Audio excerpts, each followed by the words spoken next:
Welcome back to the channel. Today we're taking a deeper look at Fiserv, a long-standing player in the payments and financial technology industry.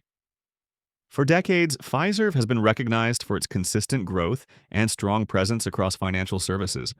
However, recent developments have sparked significant discussion. This video is for informational purposes only and is not financial advice. Always do your own research or consult a professional before making any investment decisions. After years of delivering steady double-digit earnings growth, the company's latest quarterly results came as a surprise. The stock, which once traded near $120, has now fallen into the low 60s, a sharp and emotional decline.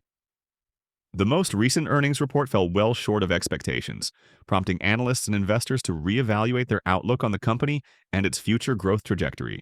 The market reacted by aggressively selling off the stock, and since then, Fiserv has continued to slide.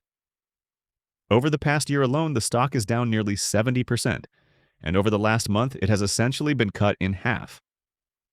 This brings us to the question facing investors today. Is this situation an opportunity that emerges only during fear-driven sell-offs? Or are the declines justified, suggesting that avoiding the stock is the wiser decision? When a chart looks this ugly, it triggers emotional responses. It's very easy to look at the past and feel regret or panic. But when making investment decisions, the past only matters to the extent that it helps us understand the current fundamentals. The real question is, what is the future of the business from here? This is where investor psychology plays a massive role. Humans are deeply influenced by fear, and fear spreads through markets far faster than any rational analysis. To understand how important this emotional component is, let's look at a different company entirely: Meta. In 2022, Meta's stock price fell sharply from its peak. Their cash flows were down, they were aggressively investing in the metaverse, and there were legitimate concerns around corporate governance, especially because Mark Zuckerberg holds majority voting power. The risks were absolutely real, but what's interesting is that these risks existed even when the stock was priced at $350. Back then, investors ignored those risks because sentiment was strong. Once the stock fell into the 160 range, suddenly everyone began noticing the risks all at once. Analysts issued downgrades, the public narrative turned negative, and many claimed Meta was a dying platform. But the actual business was still one of the strongest digital advertising companies in the world, operating in a duopoly with Google. The fear made the company look riskier than it truly was at those lower prices. The irony is that Meta was far more risky at $350 while investors believed it was safe, and far less risky at $90 while investors believed it was dangerous. That's how emotional investing works. This same psychological dynamic is at play now with Fiserv.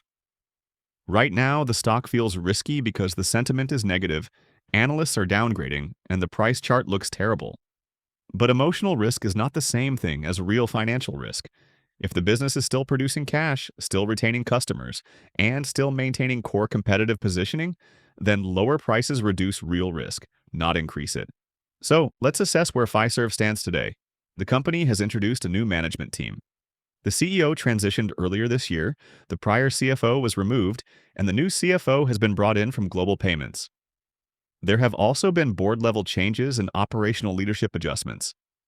When new leadership takes over, it is very common for them to reset expectations downward so they can outperform those numbers later. That appears to be what has occurred here. The company is now guiding for revenue growth of around 3 to 4% and adjusted EPS of roughly $8.50. These numbers are lower than what investors previously expected, but they do not indicate a broken business. The company remains profitable, maintains strong margins, and continues to generate significant free cash flow. It also operates largely on subscription-based recurring revenue, which historically has been very sticky. The Merchant Solutions segment, largely driven by Clover, remains a market leader in gross payment volume and continues to demonstrate strong economics. The Financial Solutions segment has slowed and faces competition, but slowing growth is not the same as collapse. At the current price, the company trades for around 7 to 8 times free cash flow. This is an extremely low valuation for a company that continues to produce meaningful profits and maintain leading market positions. If we model a reasonable scenario where revenue grows around 4% per year and margins stabilize around 28%, the company could realistically deliver a near tripling of shareholder value over 5 years with a fair earnings multiple. Even under a bearish scenario where growth slows to just 1%, margins compress, and the market assigns a low valuation multiple, the stock still delivers a positive return over 5 years. The reason is that the stock is already priced for decline. The downside is largely priced in, but the upside, if sentiment shifts or execution improves, is still meaningful. If we consider a bullish scenario where growth reaccelerates and the market once again values the business at a more standard earnings multiple, the return potential becomes significantly higher. It is critical to remember that market sentiment can change dramatically in a short period of time, just as we saw with Meta. So, what does this mean for investors? Fiserv today is not risk-free. No individual stock ever is. But the price today reflects a level of pessimism that appears to be significantly greater than what the actual business fundamentals justify. When the stock was trading above $200, the risk was much higher than it felt. Today, when the price looks frightening, the actual investment risk is likely much lower than it feels. That is the nature of value investing. Opportunity is usually found where comfort is absent. If you make decisions solely based on what feels safe, you almost always buy high and avoid opportunities when they are truly compelling. The lesson here is to separate emotional reaction from objective evaluation.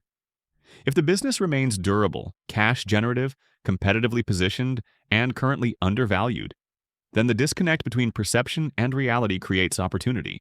Fiserv is in that place today. It will take time to regain investor trust, and recovery will not happen overnight. But the company remains strong beneath the emotional noise. The risk today is lower than it was when the stock price was high. The potential reward today is higher than it was when optimism was overflowing. For patient investors who focus on fundamentals over fear, this kind of situation can represent meaningful long-term value. Thanks for watching. If you found this helpful, don't forget to like, subscribe, and hit the bell so you don't miss any updates. See you in the next video.